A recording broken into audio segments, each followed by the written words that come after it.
بسم اللہ الرحمن الرحیم۔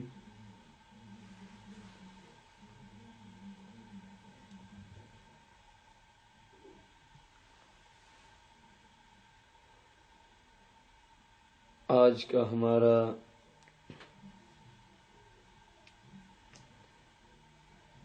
درس قرآن سورہ النحل شریف آیت نمبر 18 سے ہے۔ اللہ جل شانہ ارشاد فرماتا ہے وَإِن تَعُدُّوا نِعْمَةَ اللَّهِ لَا تُحْصُوهَا إِنَّ اللَّهَ لَغَفُورٌ رَحِيمٌ۔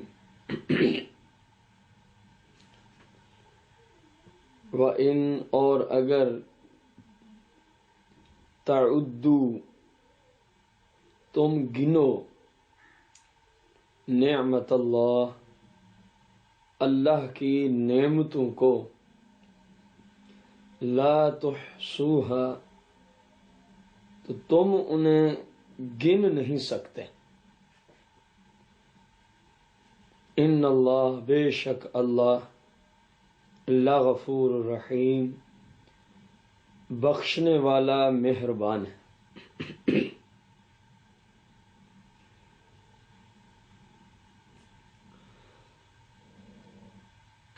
اس آیت کریمہ کے پہلے حصہ میں اللہ جل شانہ نے انسانوں پر جو اپنی رحمت سے نعمتیں کی ہیں، جو نعمتیں عطا فرمائی ہیں، ان کے بارے میں اپنے بندوں کو ارشاد فرما رہا ہے۔ تعدو جمع کا صیغہ ہے کہ سارے انسان و جن اکٹھے ہو کر اللہ کی جو نعمتیں ہیں، خواہ وہ داخلی نعمتیں ہوں یا خارجی، یہ ان کو گن نہیں سکتے، کیونکہ پیچھے اپنی نعمتوں کا ذکر فرمایا، اب آ کے انسانوں کو فرما دیا اور جنوں کو، کیونکہ پوری مخلوقات میں سے مکلف انسان اور جن ہیں، جس طرح کہ 27ویں پارے میں وَمَا خَلَقْتُ الْجِنَّ وَالْإِنسَ إِلَّا لِيَعْبُدُونَ، ہم نے انسان اور جن کو اپنی عبادت ہی کے لیے پیدا فرمایا۔ تو ان دو مخلوقات سے قیامت کے دن سوال و جوابات ہوگا، بئی معنی کہ دوزخ اور جنت میں جانے کے اعتبار سے۔ ویسے حساب جو عام اعتبار سے وہ تو حیوانات کا بھی آپس میں یہاں تک احادیث میں ملتا ہے۔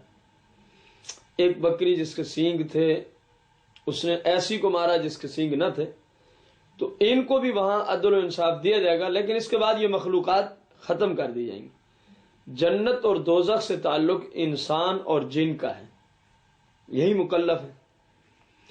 تو سارے کے سارے، کیونکہ یہ جملہ شرطی ہے، وَإِن تَعُدُّوا نِعْمَتَ اللَّهِ شرط ہے کہ اگر یہ سارے جمع ہو کر مختلف ان کے پاس گنتی اور شمار کرنے کے آلہ جات جدید سے جدید موجود ہیں، اگر یہ شروع کر دیں اللہ کی نعمتوں کو گننا، لا تحصوها اس کی جزا ہے۔ اللہ فرما رہے کہ تم سب مل کے بھی گنو تو تم سے میری نعمتیں شمار نہیں ہو سکتی۔ تو ظاہر ہے جس ذات کی اتنی ہم پہ نعمتیں ہوں کہ جسے سارے انسان و جن اکٹھے ہو کے شمار نہ کر سکتے ہوں، تو اس ذات کی ہی پیروی، اس کی ہی دی ہوئی شریعت اور اس کے دیے ہوئے دین متین کے اصول سیکھ کر ان پر عمل کرنا انسان پہ لازم ہے، کیونکہ وہ اتنا کریم ذات، اتنے انعامات، اتنے احسانات، اتنی نعمتیں کہ جن کو ہم شمار تک نہیں کر سکتے۔ بہت بڑی بات ہے، قرآن کا چیلنج ہے اور یہ حقیقت ہے۔ اللہ کی نعمتوں کو ہم شمار نہیں کر سکتے، من حیث الکل جتنی اس نے فرمائی ہے۔ پھر فرمایا ان اللہ لغفور الرحیم،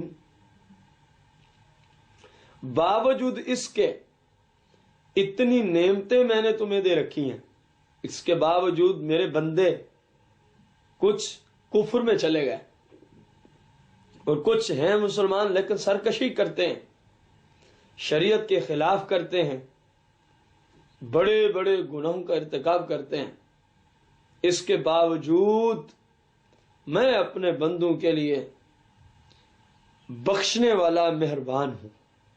بڑے بڑے مسلمان گناہ کریں، صرف میری بارگاہ میں توبہ کے لیے آ جائیں، میں ان کے سارے گناہ پچھلے معاف فرما دیتا ہوں۔ التائب من الذنب کمن لا ذنب لہ، او کما قال علیہ الصلوۃ والتسلیم۔ حدیث شریف بھی ہے کہ جس نے اپنے گناہوں سے سچی توبہ کی وہ ایسے ہی ہے کمن لا ذنب لہ، اس نے گویا گناہ کیا ہی نہیں ہے، اور یہ میری نافرمانیاں کرتے ہیں، اس کے باوجود بھی میں اپنی نعمتیں بند نہیں کرتا۔ کیوں؟ کیونکہ میں بخشنے والا مہربان ہوں اپنے بندوں کے لیے۔ اگلی آیت میں فرمایا واللہ یعلم ما تسرون وما تعلنون، اور اللہ جانتا ہے جو چھپاتے اور جو ظاہر کرتے ہو، یعنی ہم جو کچھ بھی کریں ظاہر ہو یا چھپا کر ہو، زیادہ سے زیادہ اتنا ہو سکتا ہے کہ ہم مخلوقات عام اپنے مسلمان بہن بھائیوں سے چھپ سکتے ہیں، اللہ تبارک و تعالیٰ فرمائے میں تو جانتا ہوں۔ ظاہر ہے حساب و کتاب اللہ جل شانہ نے ہی اپنے بندوں سے لینا اور بندوں نے اللہ کو دینا، تو کسی بھی حالت میں انسان اپنے رب سے چھپ نہیں سکتا، اسی لیے تو فرما واللہ یعلم ما تسرون، اللہ اسے بھی جانتا ہے جو تم چھپاتے ہو، چھپ کے جو کچھ کرتے ہو اللہ ان کو بھی جانتا ہے، وما تعلنون، جو کچھ ظاہر کرتے ہو اللہ ان کو بھی جانتا ہے۔ اللہ تعالیٰ ہمارے افعال، ہمارے کاموں کو ازل سے جانتا ہے، وہ علیم و قدیر ہے، علیم و قدیم ہے، قدیر ہے، ہر چیز اس کے علم و قدرت کے سامنے ہے۔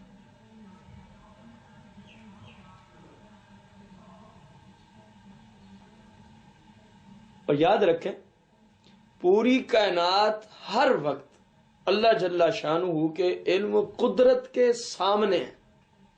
یہ جملہ بولنا غلط ہے کہ اللہ ہر جگہ موجود ہے۔ علماء نے، محققین نے قرآن و سنت کی روشنی میں سے منع فرمایا یہ جملہ بولا جائے کہ ہر چیز اللہ جل شانہ کی قدرت اور اس کے علم کے سامنے ہے، کوئی چیز اس سے پوشیدہ اور چھپی ہوئی نہیں۔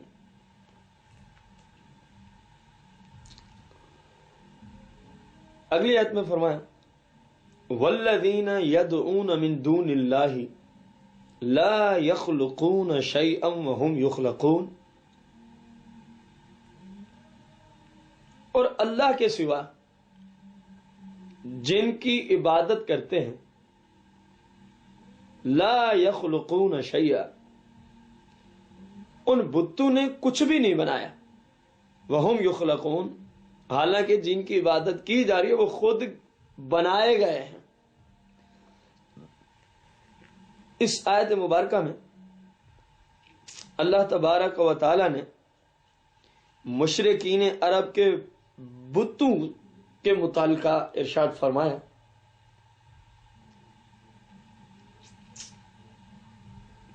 کہ غور کرو، جن بتوں کو تم اپنا معبود سمجھ کے ان کو پوجتے ہو، ان بتوں نے کیا بنایا؟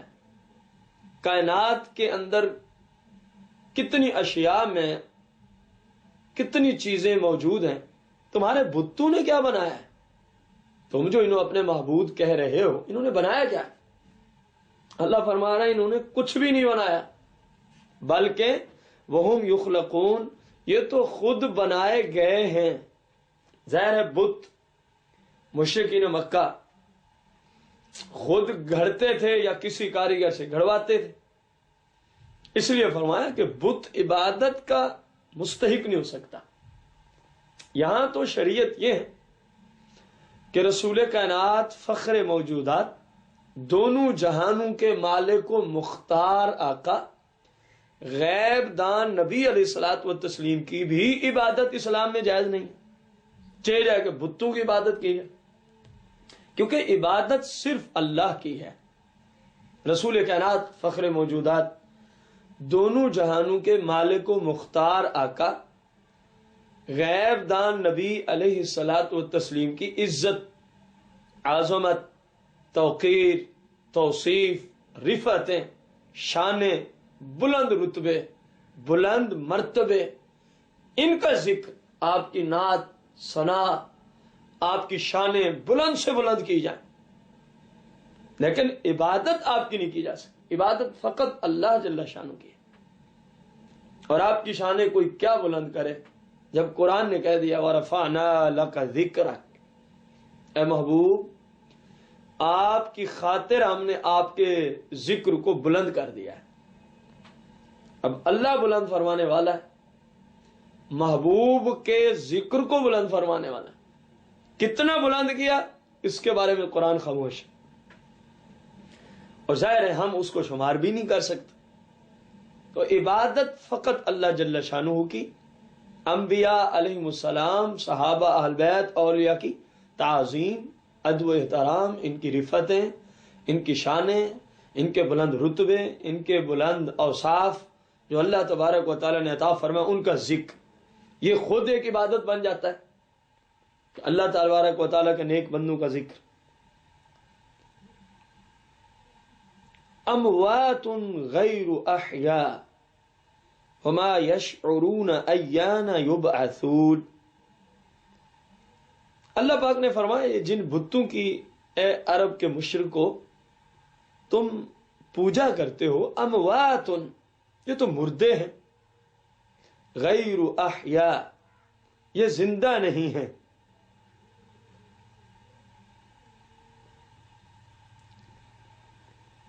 وما یشعرون ایان یبعثون، اور ان بے جان بتوں کو نہ تمہاری موجودہ عبادت کی کوئی خبر ہے، نہ ان بتوں کو تمہارے اگلے حالات کا علم ہے کہ اے کافرو تمہیں قبروں سے کب اٹھایا جائے گا.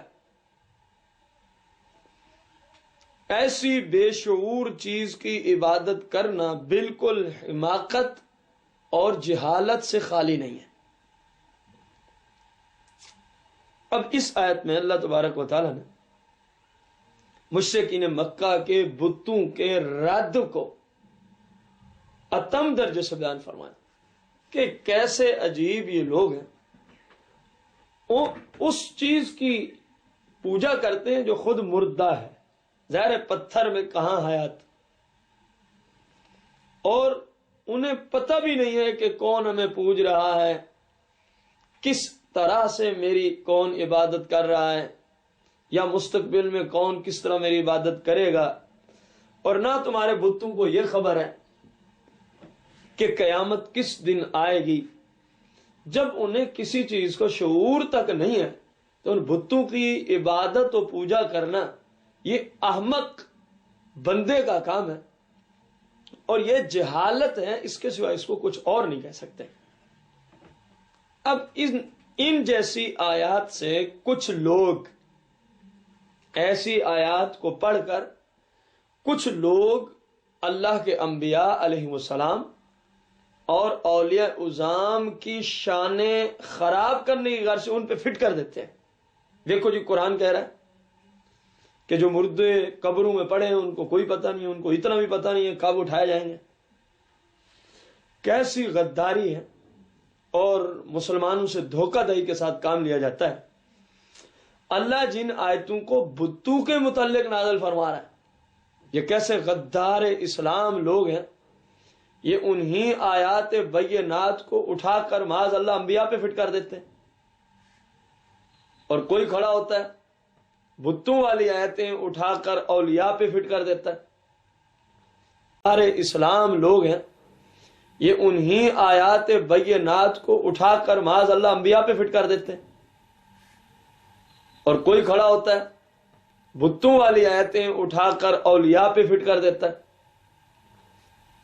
تو بتائیے اس سے بڑا کوئی اور ظلم ہے؟ اللہ جن آیات کو بتوں کے متعلق نازل فرمائے اور اپنے آپ کو ایک بندہ مسلمان کہلوانے والا انہی آیات کو اٹھا کے اللہ کے نبی پہ فٹ کر دے، کتنی بڑی اس بندے نے جسارت کی ہے اور کتنی بڑی لعنت کا اس نے ارتکاب کیا ہے، کتنا بڑا ظلم اس عظیم کیا اس شخص نے۔ اللہ بتوں کی مذمت میں قرآن نازل فرمائے اور وہ انہی آیات کو اٹھا کر اللہ معاف فرمائے انبیاء کی مذمت میں پیش کر دیتے ہیں۔ گویا ایسے بدبخت لوگ ہیں جس انداز میں اللہ نے بتوں کی مذمت کی ہے، یہ گستاخان رسول اسی انداز میں انبیاء کی گستاخیاں کرتے ہیں، غلط تفسیریں اور تعویلیں بیان کر کے۔ تو ایسے لوگ حقیقت میں اسلام کے دشمن ہیں، اور ایسے لوگوں سے مسلمانوں کا کوئی تعلق نہیں ہے، کیونکہ ہمارا تعلق تو اس سے ہے جو اللہ جل شانہ اور اس کے پیارے محبوب علیہ الصلاۃ والتسلیم کی شریعت کے مطابق دین کی تبلیغ کرے۔ تو جو بتوں والی آیتیں انبیاء پہ فٹ کرے، اولیاء پہ فٹ کرے، ایسا شخص تو اسلام کا ہی دشمن ہے، تو ہمارا خیر خواہ کس طرح ہو سکتا ہے؟ اگلی آیت میں فرمایا الہکم الہ واحد، تمہارا معبود ایک معبود ہے۔ اللہ تبارک و تعالیٰ اپنی ذات کے اعتبار سے بھی ایک ہے اور اپنی صفات کے اعتبار سے بھی ایک ہے، لہذا جو کوئی مسلمان رب کو ایک مان کر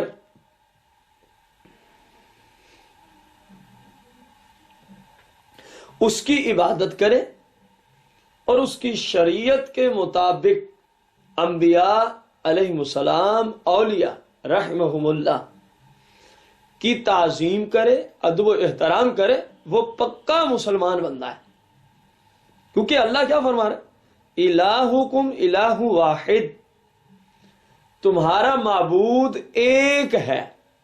ظاہر اہل سنت یا رسول اللہ کہنے والے عبادت کا مستحق سب فقط رب کو ہی سمجھتے ہیں، جو قرآن دے رہا ہے توحید۔ ہمارا بھی الحمدللہ یہی عقیدہ ہے کہ عبادت کا مستحق صرف رب ہی ہے، ہم رب کے سوا کسی کی عبادت نہیں کرتے، لہذا ہم واحد ہیں، توحید پرست ہیں، اللہ کو ایک ماننے والے ہیں۔ فالذین لا یؤمنون بالآخرہ قلوبہم منکرۃ وہم مستکبرون،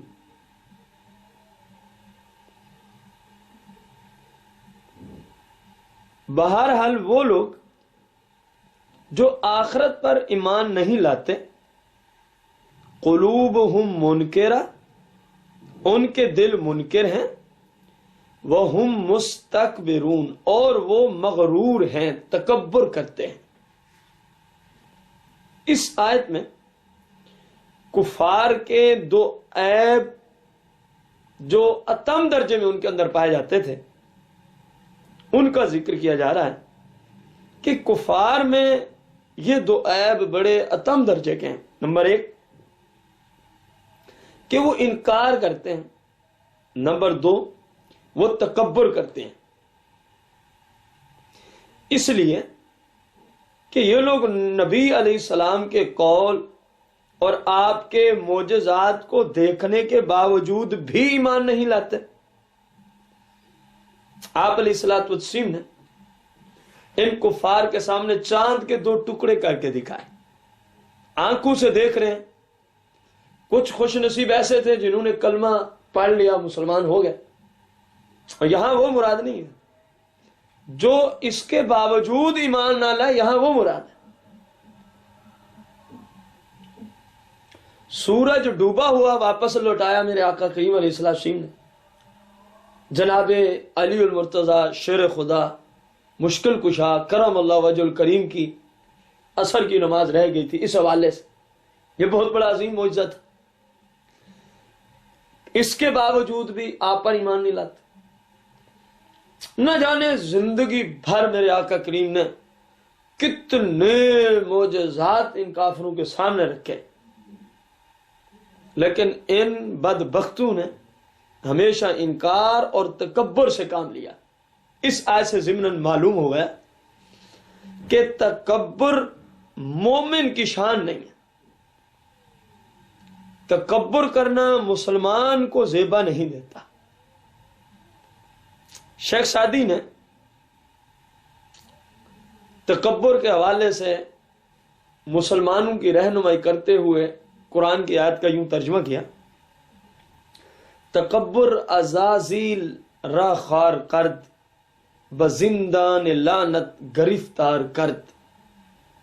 فارسی کے بزرگ تھے، فارسی میں فرمایا شیطان کا پہلا نام عزازیل ہے۔ کیا فرماتے ہیں؟ تکبر عزازیل را خار کرد، اسی تکبر نے ہی عزازیل یعنی شیطان کو ذلیل و رسوا کیا، بزندان لعنت گرفتار کرد، اسی تکبر نے شیطان کو لعنت کے قید خانے میں بند کرا دیا۔ دیکھو نا، شیطان نے بھی تکبر کیا تھا۔ کب؟ جب اللہ جل شانہ نے تمام فرشتوں کو ارشاد فرمایا کہ جناب آدم علیہ السلام کو تعظیمی سجدہ کرو، کیونکہ آپ کی شریعت میں تعظیمی سجدہ جائز تھا، اگرچہ ہماری شریعت میں تعظیمی سجدہ بھی جائز نہیں ہے، رسول کریم صلی اللہ علیہ وسلم کی شریعت میں تعظیمی سجدہ بھی حرام ہے، لیکن ان کی شریعت میں جائز تھا۔ فسجد الملائکۃ کلہم اجمعون الا ابلیس، تمام فرشتوں نے اللہ تبارک و تعالیٰ کے حکم پر جناب آدم علیہ السلام کی تعظیم کی، تعظیمی سجدہ کیا، الا ابلیس، ہاں ابلیس اکڑ گیا، ابا واستکبر وکان من الکافرین، انکار کیا، واستکبر اور تکبر کیا، وکان من الکافرین ہو گیا کافرین میں سے۔ بہت بڑی بات سمجھ میں آ رہی ہے، یہ شیطان اللہ کو وحدہ لا شریک ہی مانتا ہے۔ دیکھیں قرآن کہہ رہا ہے اس کے کفر میں لوٹنے کی وجہ کیا بنی، قرآن سے سیکھ۔ ایک نبی علیہ السلام کی تعظیم نہ کی، گویا ہم اس کو یوں بھی کہہ سکتے ہیں، جب نبی کی تعظیم کی باری نہیں آئی تھی تو سارے فرشتے اللہ کی عبادت میں مستغرق تھے، جب تعظیم کی باری آئی تو اب دو گروہ بن گئے، ایک انبیاء کی تعظیم کرنے والا، وہ سارے فرشتے ہیں سوائے ابلیس کے کہ انہوں نے نبی حضرت آدم علیہ السلام کی تعظیم کی، اور دوسرا ابلیس الگ ہو گیا، کہنے لگا انا خیر من خلقتنی من نار وخلقتہ من طین، یا اللہ میں تیرے نبی آدم سے اچھا ہوں کیونکہ مجھے تو نے آگ سے بنایا اور آدم کو مٹی سے بنایا، اور تکبر کیا، کہاں؟ اللہ کی عبادت پہ نہیں، نبی کی تعظیم پر، نبی کے ادب و احترام پر آ کے اکڑ گیا، تو اللہ نے بھی فرما دیا وَكَانَ مِنَ الْكَافِرِينَ، جو نبی کی تعظیم سے اکڑے اس کی توحید اس کو کام نہیں دیتی، اللہ نے اس پہ لعنت کی اور وہ کافر ہو گیا، یہاں تک لعنت کی کہ لعنتی الی یوم الدین، قیامت کے دن تک تجھ پہ لعنت ہے۔ اللہ کی عبادت کرتا تھا، یہی نقطہ غور طلب ہے، اللہ کی عبادت کرتا تھا، اللہ کو سجدے کرتا تھا، اللہ کی توحید کا ذکر کرتا تھا، لیکن جب باری آئی تعظیم نبی کی، ادب نبی کی، تو اکڑ گیا، تو آج کل جو انبیاء کی تعظیموں پر اکڑ جاتے ہیں انہیں چاہیے اس قرآن کی آیت سے درس عبرت لیں. وہ تو فقر اکڑا تھا، اور آج کل کے نام نہاد مسلمان ایسے ہیں جو تعظیم کرتے ہیں انبیاء کی، ان کو مشرک کا فتویٰ، ان کو بدعتی ہونے کا فتویٰ، ان کو جہنمی ہونے کا فتویٰ. قربان جائیے، عجیب دین کی تبلیغ کر رہے ہیں یہ لوگ. کام وہ کرتے ہیں جس کی وجہ سے شیطان پر اللہ نے لعنت کی اور اس کو کافر قرار دیا. انبیاء کی تعظیم سے جی چراتے ہیں، انبیاء کی شانوں سے جی چراتے ہیں، انبیاء کے ادب و احترام سے جی چراتے ہیں. حتیٰ کہ مسلمان یا رسول اللہ کہنے والے سنی جب ادب و احترام کی محفلیں سجائیں، انبیاء کی شان اور رفت، ان کی منزلت، ان کے عالی شان درجات کا ذکر کرنے کی محفلیں سجائیں، محفل میلاد، شان مصطفیٰ کانفرنس، مصطفیٰ کریم علیہ الصلاۃ والتسلیم کے اوصاف کے بارے میں محفلیں، تو یہ الٹا تعظیم کرنے والوں پہ بدعتی ہونے کا فتویٰ دے رہے ہیں. کیسے جاہل لوگ ہیں، کس قدر دین اسلام کے دشمن ہیں یہ لوگ کہ اللہ شیطان پہ لعنت بھیج رہا. اللہ نے قرآن میں شیطان کو کافر کہا صرف اس بنا پر کہ تم میری عبادت کرتا ہے لیکن میرے نبی کی تعظیم نہیں کی تو نے. اور یہ کیسے جاہل لوگ ہیں، یہ تعظیم کرنے والوں کو بدعتی کہہ رہے ہیں. اپنے بارے میں ہوش نہیں، اپنے بارے میں پتہ نہیں کہ ہم کتنا دین اسلام کے خلاف. وہ کیسا انسان ہے جو نبی علیہ السلام کے بارے میں اپنی کتاب میں یوں لکھے کہ نبی ہمارے بڑے بھائی جیسا ہوتا ہے. اس سے بڑھ کے اور کیا گستاخی کریں گے نبی علیہ السلام کی شان میں. نبی کی تعظیم اتنی ہونی چاہیے جتنی محلے کے چودھری کی تعظیم ہے. یہ دین اسلام نہیں ہے. تو پوچھ ان سے نبی کی تعظیم کیا ہے جنہوں نے نبی علیہ السلام کا زمانہ دیکھا ہے. صحابہ سے پوچھ، اہل بیت سے پوچھ کہ وہ آقا کریم کی تعظیم کس قدر کیا کرتے تھے. بخاری شریف میں کتاب الشروط کے اندر یہ حدیث موجود ہے. عروہ بن ثقفی، عروہ بن مسعود ثقفی کفار کی طرف سے جب مقام حدیبیہ پر رسول کریم صلی اللہ علیہ وسلم کی بارگاہ میں پہنچتا ہے، کفار کی طرف سے نمائندے کے طور پہ گیا.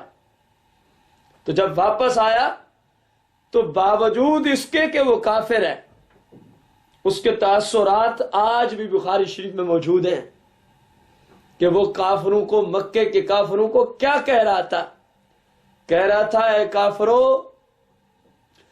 مسلمانوں کے نبی کے ساتھ تم لڑائی نہیں کر سکتے. تو انہوں نے کہا جی وجہ کیا ہے؟ اب غور کرنا، صحابہ کتنی تعظیم کرتے تھے اور یہ لوگ کس قدر دین سے کورے اور خالی ہیں. وہ کہنے لگا جب ان کا نبی مبارک تھوک اپنے دہن مبارک سے باہر نکالتا ہے تو ان کے صحابہ اس تھوک مبارک کو نیچے نہیں جانے دیتے. وہ دوڑتے ہیں تھوک لینے کے لیے ایک دوسرے سے، آگے بڑھنے کی کوشش. کافروں نے پوچھا وہ کرتے کیا ہیں اس تھوک کو؟ عروہ بن مسعود ثقفی کہنے لگا کہ وہ اپنے ہاتھوں پہ آقا کریم کا مبارک لعاب لے کر اپنے چہروں اور جسموں پہ مال لیا کرتے ہیں. ان میں صدیق اکبر بھی شامل، فاروق اعظم جیسے، عثمان غنی جیسے، علی المرتضیٰ جیسے اور اجلہ صحابہ کرام اہل بیت اطہار. پھر کہنے لگا وہ تو اپنے نبی کی اتنی تعظیم کرتے ہیں، جب ان کا نبی مبارک نورانی مقدس ناک مبارک کو صاف کرنے کا ارادہ فرماتے ہیں تو صحابہ اپنے ہاتھ سامنے رکھ دیتے ہیں، ان کے مبارک ناک کا مبارک طیب طاہر پانی صحابہ نیچے نہیں جانے دیتے. وہ اپنے ہاتھوں پہ لے کے اپنے چہروں پہ مال لیا کرتے ہیں، اور جب ان کا نبی وضو کرتا ہے تو وضو کا پانی بھی صحابہ نیچے نہیں جانے دیتے، اپنے ہاتھوں میں کوئی برتن نیچے رکھ کے اس پانی کو پھر اپنے چہروں اور جسموں پہ مال لیا کرتے ہیں، اور کہنے لگا اگر کسی کو وہ پانی نہ مل سکے تو جس نے آقا کریم کے وضو کے پانی کو اپنے جسم و چہرے پہ ملا ہو، دوسرا صحابی اس کے جسم پہ ہاتھ لگا کے پھر اپنے چہرے پہ مل لیتا ہے۔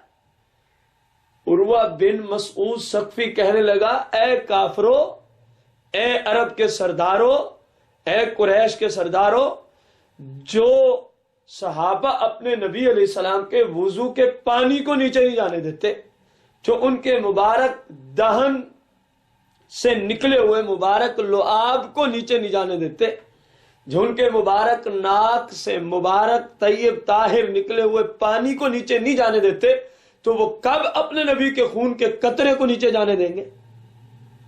اب غور کریں، یہ بخاری شریف سے میں نے آپ کو عرض کیا، اس پہ ذرا غور کریں۔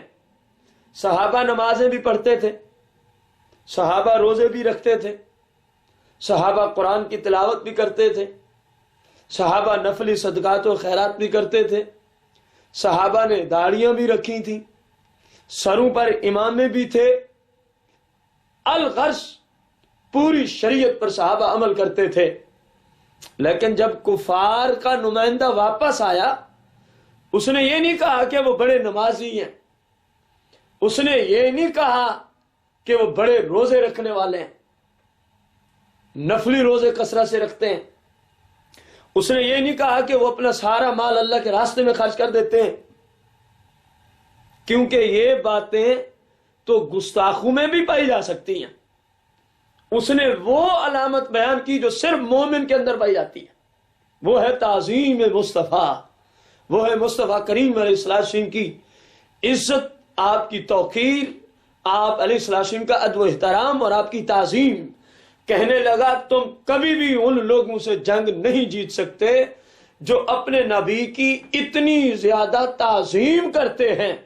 آج تک دنیا میں کسی نے کسی کی اتنی تعظیم کی نہیں ہے جتنی نبی علیہ السلام کے صحابہ ان کی تعظیم کرتے ہیں۔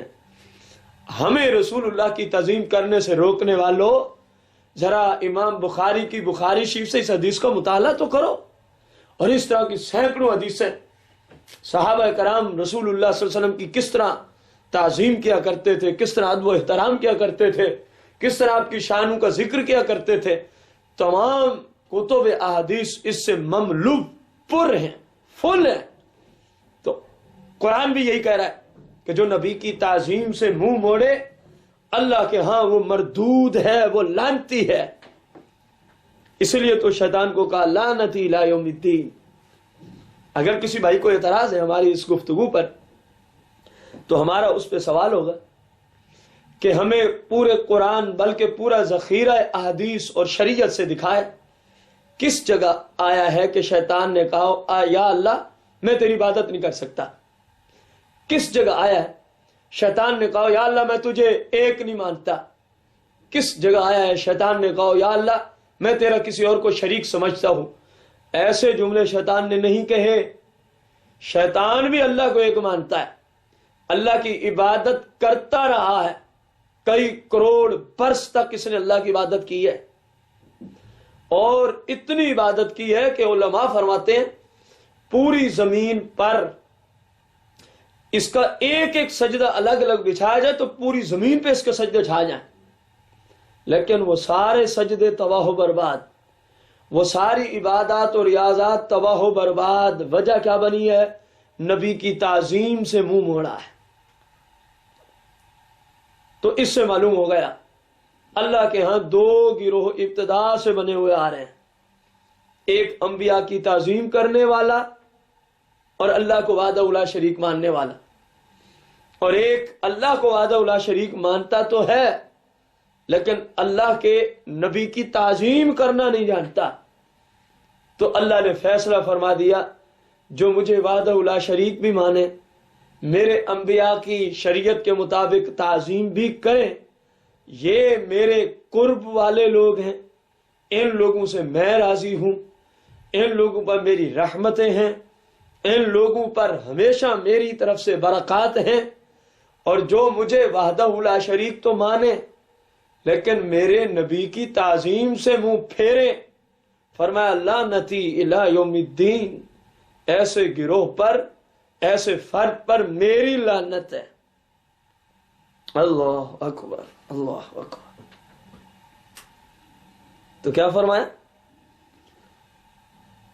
کفار ایک تو انکاری ہیں، دوسرا وہم مستکبرون، تکبر کرتے ہیں دین اسلام کے سامنے۔ تو شیطان نے بھی تکبر کیا، تعظیم نبی کے سامنے مردود ہو گیا۔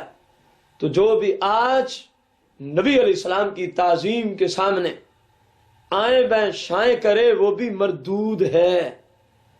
قرآن و سنت کی روشنی میں اس کا اسلام سے کوئی تعلق نہیں ہے۔ پھر فرمایا اللہ جل شانہ نے اگلے آیت مبارکہ میں، لا جرم ان اللہ یعلم ما یسرون وما یعلنون انہ لا یحب المستکبرین۔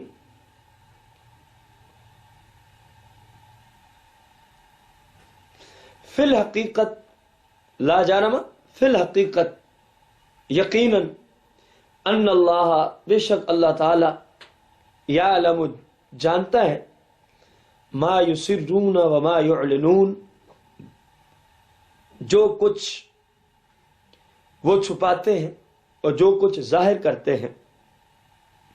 انہ لا یحب المستکبرین، بے شک اللہ مغروروں کو پسند نہیں فرماتا۔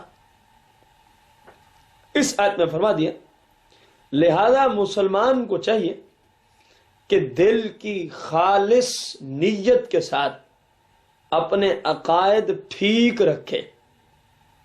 دل کے اندر رسول کریم صلی اللہ علیہ وسلم کی خاطر بغض اور اوپر سے کلمے، یہ منافق کی علامت ہے۔ رسول اللہ صلی اللہ علیہ وسلم نے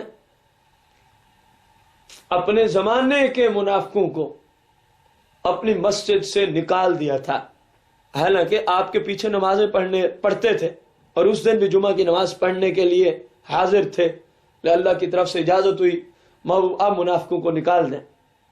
تو دل میں جو رسول اللہ صلی اللہ علیہ وسلم کے ساتھ عقیدہ ہو، ظاہر میں بھی وہی ہو، یہ نہ ہو کہ اندر یہ عقیدہ ہو ہمارے جیسا بشر ہے، کچھ نہیں جانتا، معاذ اللہ کسی چیز کا پتہ نہیں ہے، شفاعت نہیں کر سکتے، کچھ معاذ اللہ اختیارات نہیں رکھتے، یہ نہیں ہے وہ نہیں ہے۔ یہ مسلمانوں کا کام نہیں ہے اپنے نبی کی شان میں عیب بیان کرنا۔ مسلمان تو ہمیشہ آپ علیہ الصلوۃ والتسلیم کی رفتیں، آپ کے بلند اوصاف کا ذکر کرتے ہیں۔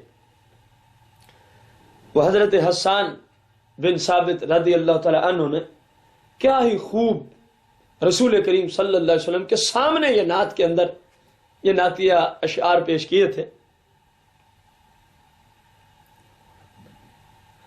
کہ اے اللہ کے محبوب، اے اللہ کے رسول، اللہ نے آپ کو تمام عیبوں سے پاک پیدا فرمایا ہے، بلکہ حضرت حسان نے یہاں تک کہہ دیا، ایسے معلوم ہوتا ہے یا رسول اللہ جیسے آپ چاہتے گئے آپ کا رب آپ کو ویسا ہی بناتا گیا۔ یہ صحابی رسول اشعار پڑھتے تھے، نعتیہ، اور میرے آقا کریم صلی اللہ علیہ وسلم کے سامنے یہ نعت سنا کرتے تھے۔ میرے آقا نے ان کو تو کبھی نہیں کہا کہ میری اتنی شان بیان نہ کر۔ معلوم ہوا صحابہ بھی میرے آقا کریم کے اوصاف، چرچے، شانیں، عزتیں، بلند رتبے اور آپ کی توقیر و تعظیم کے جلسے سجایا کرتے تھے، اور آپ صلی اللہ علیہ وسلم کے متعلقہ شان، رفت، منزلتیں یہ ایک دوسرے کو سنایا کرتے تھے۔ حتیٰ کہ حضرت حسان کی محفل میں تو خود آقا کریم بھی موجود ہوتے، میرے آقا کریم صلی اللہ علیہ وسلم بیٹھ جاتے، حضرت حسان حضور علیہ السلام کی شان میں نعت پڑھا کرتے تھے۔ تو میلاد میں ہم کیا کرتے ہیں؟ ہم بھی تو یہی کچھ کرتے ہیں کہ ایک بندہ آتا ہے، وہ نعت کی صورت میں، نثر کی صورت میں یا بیان کی صورت میں آقا کریم علیہ السلام کی شانیں بیان کرتا ہے۔ کہا جاتا ہے جی صحابہ نے کہا میلاد پڑھا، بیوقوف میلاد اور ہے کیا؟ رسول کائنات صلی اللہ علیہ وسلم کی آمد کا ذکر، آپ علیہ الصلوۃ والتسلیم کو جو اللہ نے اوصاف دیے ان کا ذکر ہی کرتے ہیں ہم، اور کیا کرتے ہیں؟ یہ قرآن و حدیث کے اندر ثابت، صحابہ خود کیا کرتے تھے۔ تو معلوم ہوا کہ مسلمان وہ ہے جس کا عقیدہ ظاہر اور باطن کے اعتبار سے ایک جیسا ہو، جو اندر ہی اندر رسول اللہ کو کچھ اور باہر مسلمانوں کو دھوکہ دینے کے لیے کچھ اور، وہ پکا منافق ہے۔ اسی لیے فرمایا آخر میں انہ لا يحب المستكبرین، جو تکبر والے ہیں اللہ ان کو پسند نہیں فرماتا۔ مسلمان کی شان یہ ہونی چاہیے کہ مسلمان ہمیشہ اپنے رب کے ہاں عاجزی و انکساری کے ساتھ زندگی گزارے۔ حدیث شریف میں بھی ہے جو اللہ کی بارگاہ میں عاجزی کرے اللہ تعالیٰ اس کو رفتیں اور بلندیاں عطا فرما دیتا ہے، او کما قال علیہ الصلوۃ والتسلیم۔ اللہ جل شانہ سے دعا ہے ہم سب کو صحیح معنوں میں قرآن و سنت کے اصول سیکھ کر اللہ تعالیٰ عقائد بھی قرآن و حدیث کے مطابق رکھنے کی توفیق عطا فرمائے، اور اللہ تبارک و تعالیٰ آقا کریم علیہ السلام کے وسیلہ جلیلہ سے اعمال بھی ہم سب کو قرآن و سنت کے مطابق کرنے کی سعادت عظمی عطا فرمائے۔ آمین بجاہ النبی الکریم رؤوف الرحیم علیہ الصلاۃ والتسلیم۔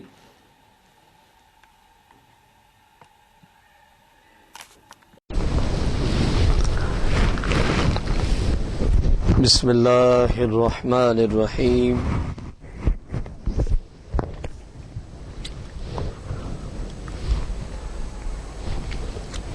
آج کا ہمارا درس قرآن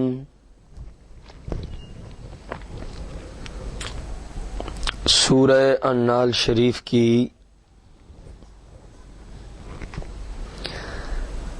آیت نمبر 64 سے ہیں۔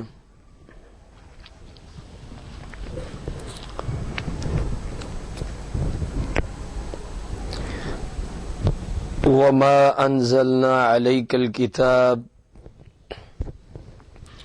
إِلَّا لِتُبَيِّنَ لَهُمُ الَّذِي اخْتَلَفُوا فِيهِ وَهُدًى وَرَحْمَةً لِقَوْمٍ يُؤْمِنُونَ۔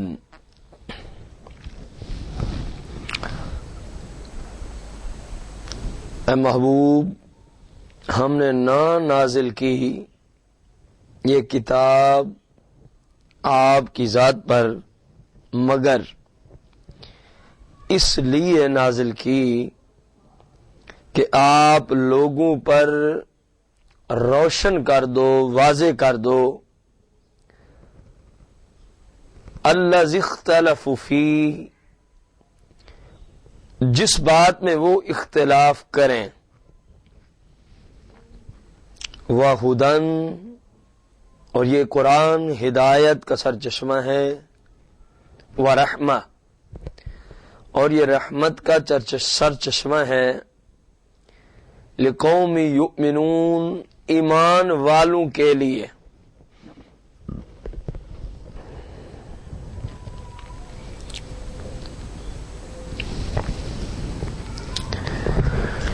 یہاں پر کلام مجید فرقان حمید کو جو نازل کرنے کا مین مقصد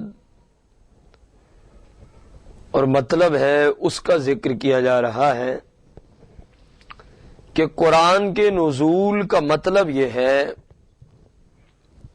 لِتُبَيِّنَ لَهُ، آپ اس کو واضح کر کے بیان کریں، آپ اس قرآن شریف کو لوگوں کو سمجھائیں ہر اس بات میں جس میں وہ اختلاف کرتے ہیں، قرآن کی روشنی میں دلائل قائم کریں۔ معلوم ہو گیا کہ قرآن فقط رٹے لگانے کے لیے نہیں آیا، قرآن فقط اپنے گھروں میں زیب و زینت کے طور پہ رکھنے کے لیے نہیں آیا، بلکہ قرآن اس لیے آیا ہے کہ قرآن کو سیکھا جائے، اس کے مطلب اور معانی میں غور و خوض کیا جائے، اس کے اندر افہام و تفہیم کا سلسلہ رکھا جائے، اور قرآن کو سیکھ کر سمجھ کر اس کے مطابق پھر زندگی گزاری جائے۔ یہ یاد رکھیں، قرآن قرآن ہی ہوتا ہے، خواہ وہ چھوٹی جلد میں ہو یا بڑی میں ہو، دونوں کا حکم ایک ہے۔ میں دراصل آپ کی ایک بات کی طرف رہنمائی کرنا چاہتا ہوں۔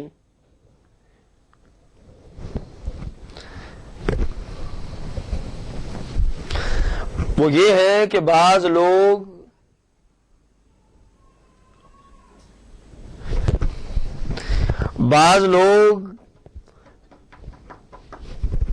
یوں کرتے ہیں، جس طرح پچھلے دنوں یہاں اعلانات ہوتے رہے، فلاں مسجد میں قرآن شریف آیا ہے، جناب اس کو آئیں مائیں بہنیں دیکھیں۔ کیسے جاہل قسم کے لوگ ہیں بھائی! جو قرآن ہمارے گھر میں ہے اس کو دیکھنا اور جو آپ لے کر آئے اس کو دیکھنے میں کیا فرق ہے؟ شریعت کی روشنی میں 4 آنے کا فرق بھی نہیں۔ جو اس کے دیکھنے میں ثواب ہے وہی اس کے دیکھنے میں ثواب ہے۔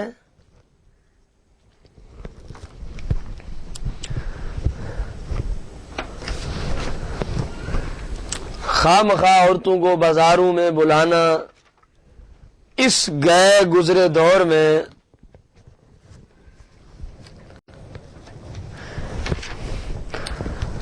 عورتوں کو جمع کرنا یہ کیسی لا علمی والی باتیں ہیں، اور قربان جائے بندہ پھر اعلان سننے والیوں پر جن کو نماز پڑھنے کی فرصت نہیں، وہ بھی جناب وہ وہاں پہ رش لگا ہوا ہے، میلہ لگا ہوا ہے۔ کم از کم کوئی بندے کو اصول شریعت آنے چاہیے۔ جس قرآن کو آپ نے سامنے رکھا ہے اس کا دیکھنا اور دنیا بھر کے قرآنوں کا دیکھنا ایک جیسا حکم رکھتا ہے، کیونکہ قرآن کے الفاظ تو وہی ہے۔ اب نہ جانے اتنے بڑے قرآن کو لکھ کے اس کی تلاوت تو کوئی کرتا ہی نہیں ہوگا، تو اب قرآن نمائش کے طور پہ استعمال ہونے لگا۔ یہ لوگوں کے اندر عمل کی انتہا ہو گئی، نہ پڑھنا ہے نہ سیکھنا ہے، قرآن جی نمائش کے لیے، اور وہی بے حس، نہ ان کی شکلیں انبیاء علیہ السلام جیسی، نہ کوئی نماز کا ان کو اہتمام، صرف لوگوں کو اکٹھا کر کے لوگوں کو پاگل بنا کے پیسے بٹورنا ان کا کام ہے۔ تو قرآن نے یہاں پر اپنے نزول کا مطلب اور مقصد بیان کر دیا۔ قرآن تو سیکھنے اور سکھانے کے لیے آیا، سمجھنے اور سمجھانے کے لیے آیا۔ اور دوسری بات ہمیں یہاں سے معلوم ہو گئی، کوئی دینی معاملہ ہو یا دنیاوی، جب اس میں اختلاف ہو جائے تو اس کے اندر مسلمان کے لیے فرض ہے کہ رہنمائی قرآن سے لے، جو قرآن کہہ دے اس کے مطابق کر گزرے۔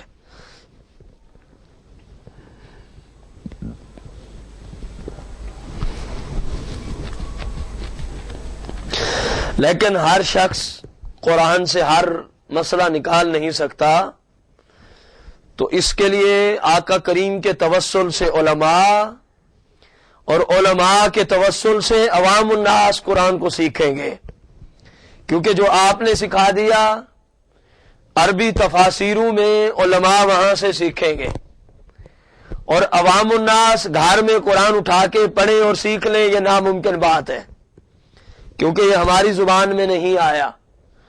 کسی نے کوئی ترجمہ کیا، کوئی قدر تفصیل کی، تو وہ بھی تمامی مطلب و معانی اور اس کی جزیات پہ کلام نہیں، کیونکہ جو اس کی تفسیریں وہ تو 30 جزوں پہ مشتمل ہیں عربی زبان میں. اگر ان کا اردو میں ٹرانسلیٹ کیا جائے تو شاید ان سے بھی کئی گنا جلدیں بڑھ جائیں، 30 کی جگہ 50 بن جائیں. 30 تو عربی میں ہے، پھر ان کے اندر اردو لکھنا. تو لہذا علماء رسول کریم صلی اللہ علیہ وسلم کی بارگاہ قدسیہ سے قرآن سیکھتے ہیں، جو آپ نے صحابہ کو سکھایا، ان سے تابعین نے سیکھا، انہوں نے تفاسیر کی صورت میں اس کو مدون کر دیا، لکھ دیا. اس سے آپ کے وسیلے جلیلہ سے مصطفیٰ کریم کے تصدق سے علماء سیکھیں، عوام الناس علماء کے پاس جا کر قرآن کا علوم سیکھیں، اور جو بھی مسئلہ اخذ کرنا ہے وہ کسی ماہر قرآن کے پاس جا کے اخذ کریں. ہر شخص کو قرآن سے مسائل نکالنے کی نہ تو صلاحیت ہے نہ شرعن اجازت ہے. جو کہ جی میں نے فلاں میں نے ماسٹر کیا، میں نے فلاں فن میں ماسٹر کیا، کوئی کہیں میں نے فزکس میں ماسٹر کر لیا ہے تو اب میں قرآن پڑھ سکتا ہوں معانی اور مطالب کے اعتبار سے. میں نے جی انگلش میں کیا ہے، تو ان کور دلوں کو کیا پتہ قرآن کے معنی کیا ہے؟ قرآن کے لیے تو علیحدہ طور پہ ماسٹر کرنا پڑتا ہے. ہاں اگر کسی نے وہ بھی کیا اور یہ بھی کیا تو سونا سہاگا ہے، ورنہ یہ دنیاوی علوم پڑھ کے قرآن نہیں سمجھا جا سکتا. قرآن کے لیے علیحدہ طور پہ ایم اے عربی کا کورس کم از کم اس کو کرنا چاہیے. ایم اے اسلامیات میں بھی قرآن سمجھ نہیں آتا، یاد رکھیں. ایم اے عربی جو 8 سال ہوئے ہوتا ہے، اس کے بعد کچھ اللہ چاہے تو قرآن کے معنی اور مطالب سمجھ میں آنا شروع ہو جاتے ہیں، کیونکہ پھر وہ عربی پہ مہارت رکھنے والا شخص ہو جاتا ہے، تو عربی تفسیروں سے پھر اخذ کر کے اور کو بتانے کے قابل ہو جاتا ہے. پھر فرمایا وَہُدًى، یہ قرآن ہدایت کا سرچشمہ ہے، وَرَحْمَةٌ، اور یہ رحمت بھی ہے، لیکن لِقَوْمٍ يُؤْمِنُونَ، ایمان والوں کے لیے یہ رحمت ہے.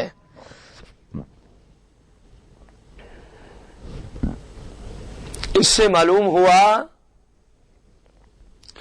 کہ حضور علیہ الصلاۃ والتسلیم کی خاص رحمت مسلمانوں کے ساتھ خاص ہے، کیونکہ جب قرآن جیسی نعمت مسلمانوں کے ساتھ خاص ہے تو مصطفیٰ کریم علیہ الصلاۃ والتسلیم کی رحمت مسلمانوں کے ساتھ خاص.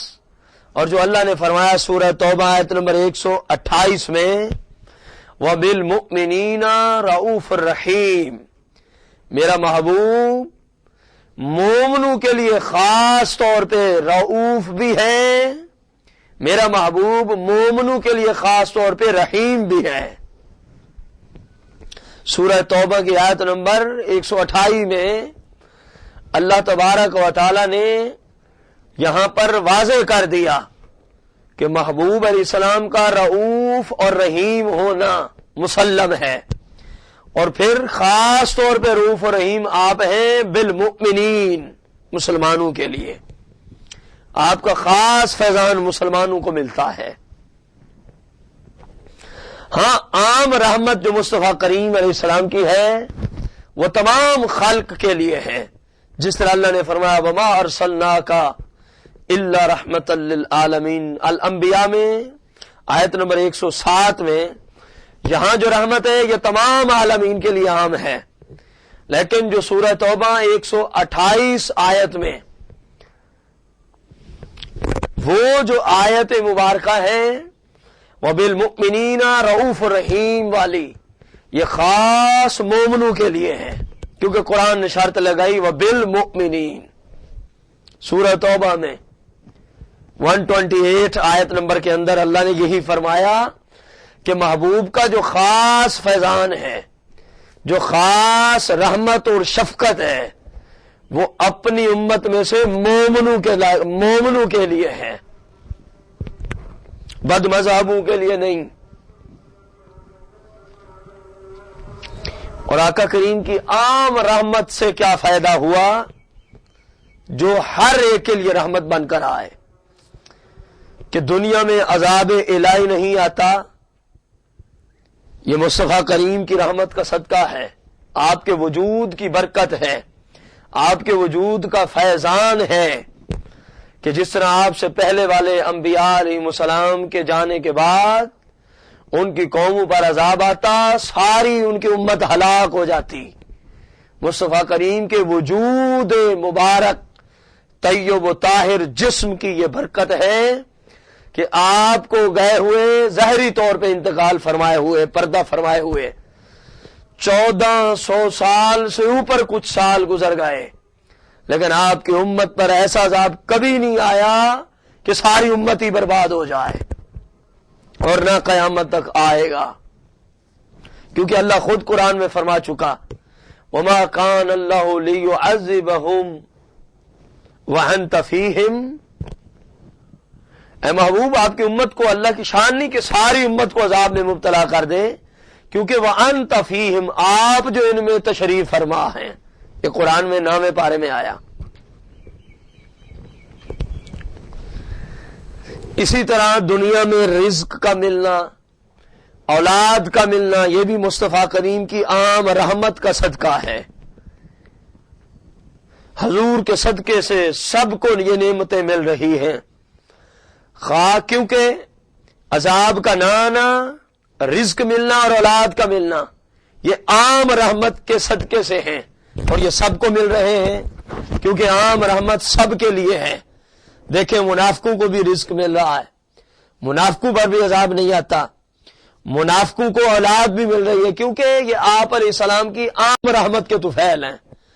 اور جو آپ کی خاص رحمت کے طفیل چیزیں ہیں، مثلا ایمان، تقوی، ولایت اور قرب الہی، یہ چیزیں صرف مومنوں کو نصیب ہوتی ہیں. دیکھ لیں، ایمان بھی صرف مسلمان کے پاس ہے، تقوی و طہارت و پاکیزگی بھی مومن کی شان ہے، پھر ولایت کا رتبہ بھی مومن کی شان ہے، پھر سب سے بڑی بات قرب الہی کا رتبہ اور وہ درجہ بھی مومن کو دیا جاتا ہے. اور یہ مصطفیٰ کریم کے وجود مقدس کی برکت کے طفیل ملتا ہے.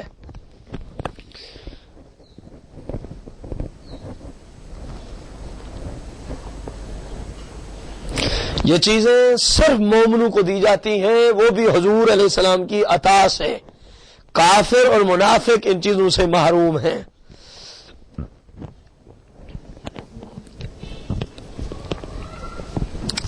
آیت نمبر 65 میں اللہ فرماتا ہے واللہ انزل من السماء ماء فاحیا به الارض بعد موتها ان فی ذلک لآیات لقوم یسمعون. اور اللہ نے آسمان سے پانی اتارا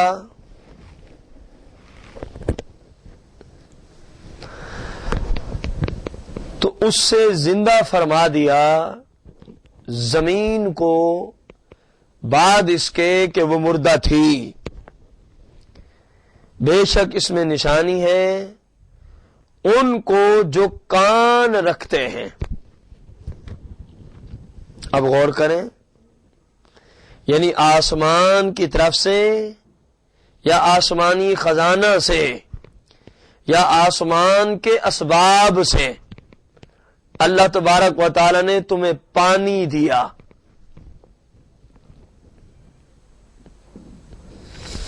کیونکہ بارش کا جو ظاہری سبب ہے وہ تو سمندر سے آتی ہے، لیکن جو اس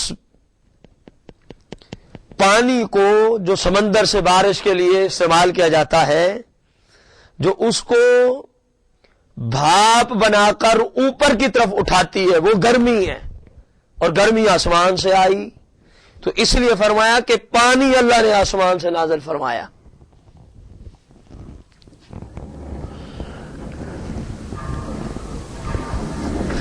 پھر جب پانی کو وہ گرمی بھاپ بنا کر، سمندر کے پانی کو بھاپ بنا کر اوپر کی طرف لے جاتی ہے، پھر اللہ تبارک و تعالی کی قدرت سے وہی بھاپ ایک سٹیج پہ جا کر پانی بن کے جہاں اور جس طرح اور جہاں جتنے دیر تک جتنی بارش رب چاہتا ہے وہیں برسا دیتا ہے۔ اس لیے فرما دیا کہ آسمان سے پانی کو نازل فرمایا۔ پھر ہوا کیا؟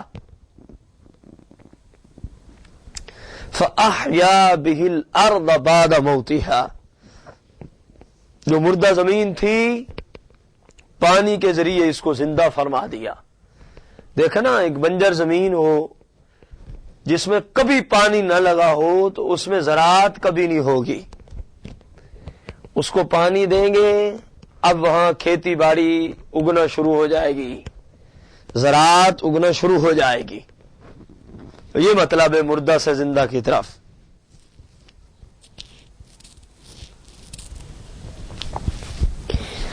اب عقل والے بزرگان دین اسی آیت سے پھر کچھ نتیجہ نکال لیتے ہیں۔ مثلا اسی طرح اللہ تعالی سور کی آواز سے مردے زندہ فرما دے گا قیامت کے دن جب اٹھنا ہے نا، جیسا کہ حدیث میں آیا اسرافیل علیہ السلام کو حکم ہوگا سور پھونکو، وہ پھونکیں گے سارے مردہ زندہ ہو جائیں گے۔ پہلے پھونکیں گے سارے ہلاک ہو جائیں گے، پھر پھونکیں گے سارے زندہ ہو جائیں گے۔ تو اب جس طرح پانی کے ذریعے اللہ زمین کو زندہ فرماتا ہے، اسی طرح قیامت کے دن سور کے پھونکنے کا معاملہ ہے۔ دوسرا یہ علماء حق کا بعمل کے واعظ و نصیحت سے، ان کے درس و بیان سے، ان کی گفتگو سے مردہ دلوں کو زندگی پہنچتی ہے۔ جو لوگ شریعت سے غافل ہوتے ہیں، جو لوگ اللہ اور اس کے رسول کے نافرمان ہوتے ہیں، جو لوگ زندگیوں کو گناہوں کی آلودگیوں میں تباہ و برباد کر رہے ہوتے ہیں، جب کسی عالم حق کا بعمل عالم دین کی گفتگو کو سنتے ہیں تو ان کی گفتگو کے ذریعے سے ان کے دل کی دھرتی تبدیل ہو جاتی ہے، ان کی کایا پلٹ جاتی ہے، وہ گناہوں سے توبہ کر کے نیک سیرت انسان بن جاتے ہیں۔ یہ بھی اللہ کی طرف سے ہے، لیکن عالم کی گفتگو ظاہری طور پہ سبب بن جاتی ہے۔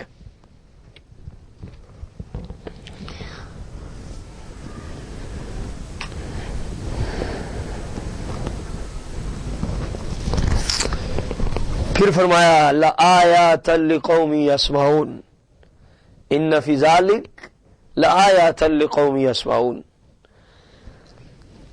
یہ ہے ان کے لیے نشانیاں اللہ کی قدرت کی جن کے اندر کان ہوں۔ اب کان تو کافر بھی رکھتا ہے، منافق بھی، مراد یہاں وہ ظاہری سننے والے کان نہیں، جن کانوں میں یہ صلاحیت ہو کہ اللہ کی قدرت میں غور و خوض کریں اس کی باتیں سن کر، جن کانوں میں اللہ کی نشانیوں کو صحیح معنوں میں سننے کی صلاحیت ہو، یہ صرف مومن کا خاصہ ہے، یاد رکھیں۔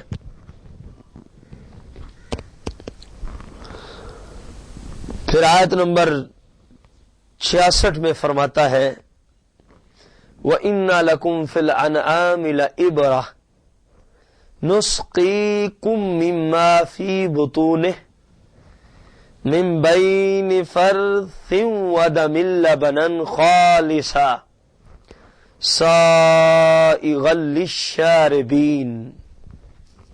اپنی نعمتوں کا ذکر فرما رہا ہے۔ وَإِنَّ، اور بے شک، لَكُمْ، اے انسانو تمہارے نفع کو، اے انسانو تمہارے لیے، تمہارے واسطے، فی الانعام چوپایوں میں، جانوروں میں، لعبرہ، نگاہ حاصل ہونے کی جگہ ہے۔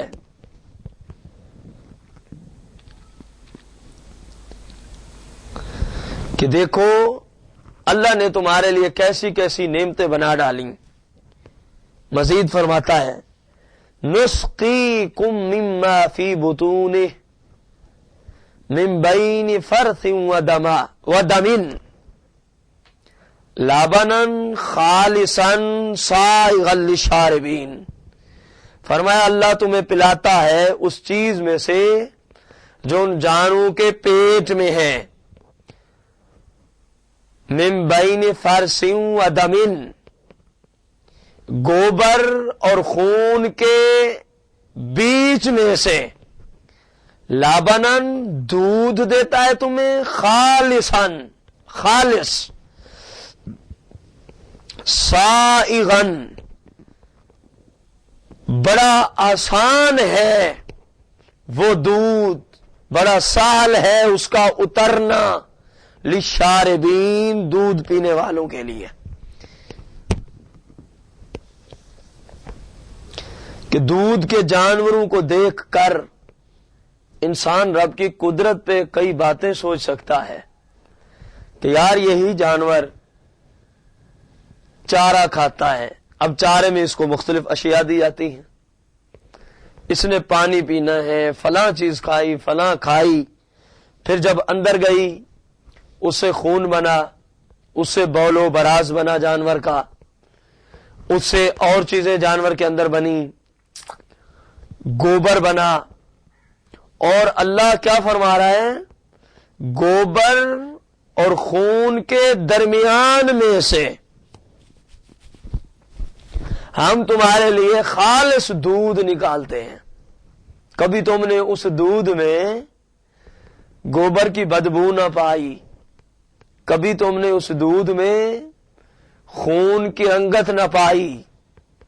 تو اب غور کریں، جانور کھائے بھوسا اور گھاس یا اور کوئی چیزیں، ان خشک چیزوں سے اللہ تمہیں دے دودھ، اور وہ بھی اتنا خالص، اور چیزوں کے درمیان سے نکلے اور ان چیزوں کی بو تک نہ آئے، یہ رب کی قدرت پہ بہت بڑی دلیل ہے۔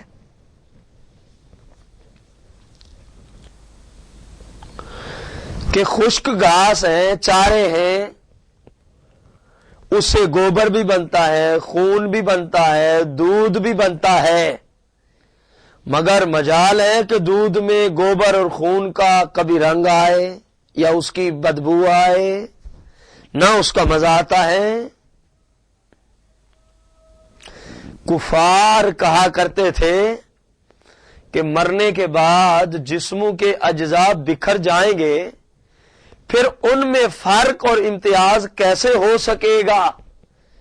ان بے ایمانوں کو اللہ نے جواب دیا اس آیت میں کہ جس طرح یہاں رب فرق کر رہا ہے، مختلف چیزیں ایک ساتھ ہیں لیکن دودھ خالص نکال دیتا ہے، ایک ہی گھاس جانور کھا رہا ہے، اس سے خون بھی بنا دیتا ہے، اس سے گوبر بھی بن جاتا ہے، اس سے دودھ بھی رب بنا دیتا ہے، تو جو یہاں امتیاز کرنے پہ قدرت رکھتا ہے، قیامت کے دن بھی اسی طرح وہ تمہارے ان بکھرے ہوئے اعضاؤں پر تمہارے جسم کو پیدا فرما دے گا، دوبارہ کھڑا کر دے گا۔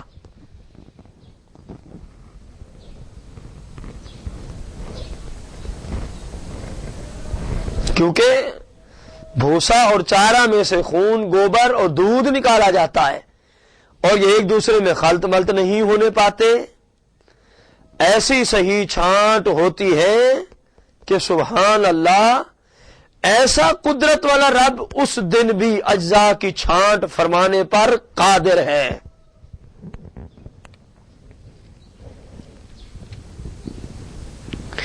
اب یہاں صوفیاء ایک جملہ بولتے ہیں، اے انسان، جیسے رب نے تجھے خالص دودھ پلایا جس میں گوبر خون کی بالکل نام کی کوئی چیز نہیں، تو اے بندے تو بھی اپنے رب کی بارگاہ میں خالص عبادت پیش کیا کر جس میں ریاکاری نہ آئے، لوگوں کا دکھلاوا نہ آئے، اللہ کی رضا کے لیے عبادت کیا کر۔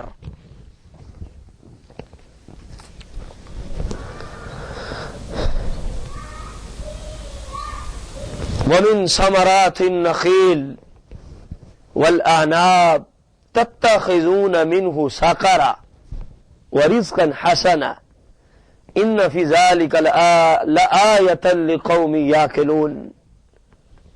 مزید اپنی کچھ نعمتوں کا ذکر فرمایا،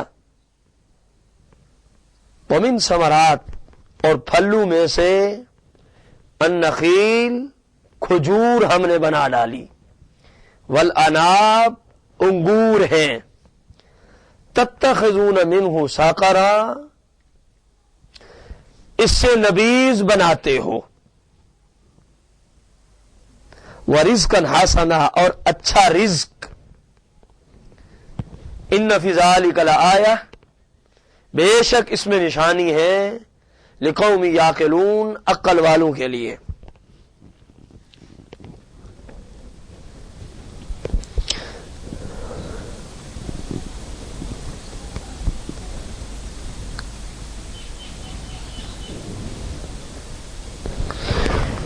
اللہ پاک نے یہاں فرمایا دیکھو تمہارے لیے کھجوریں بنائیں، تمہارے لیے انگور بنائے، اور بھی جتنے پھل ہیں سب کا ذکر مختلف مقامات پہ قرآن میں آیا۔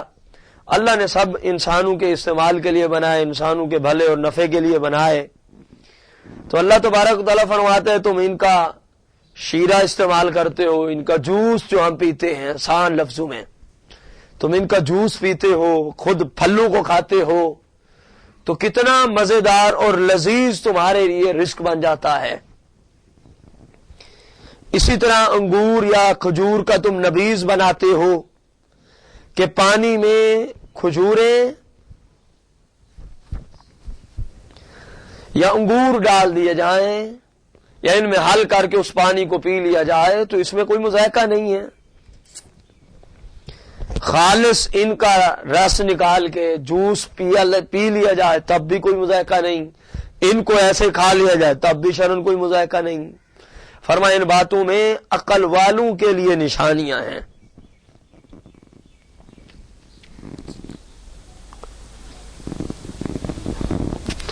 اللہ جل مجدہ سے دعا ہے اللہ پاک ہم سب کو صحیح معنوں میں قرآن مجید فرقان حمید کو سیکھ کر سمجھ کر قرآن پاک کی تلاوت کے ساتھ ساتھ سیکھنے سمجھنے کا جذبہ دے اور پھر اس پر عمل کی توفیق عظیم عطا فرمائے۔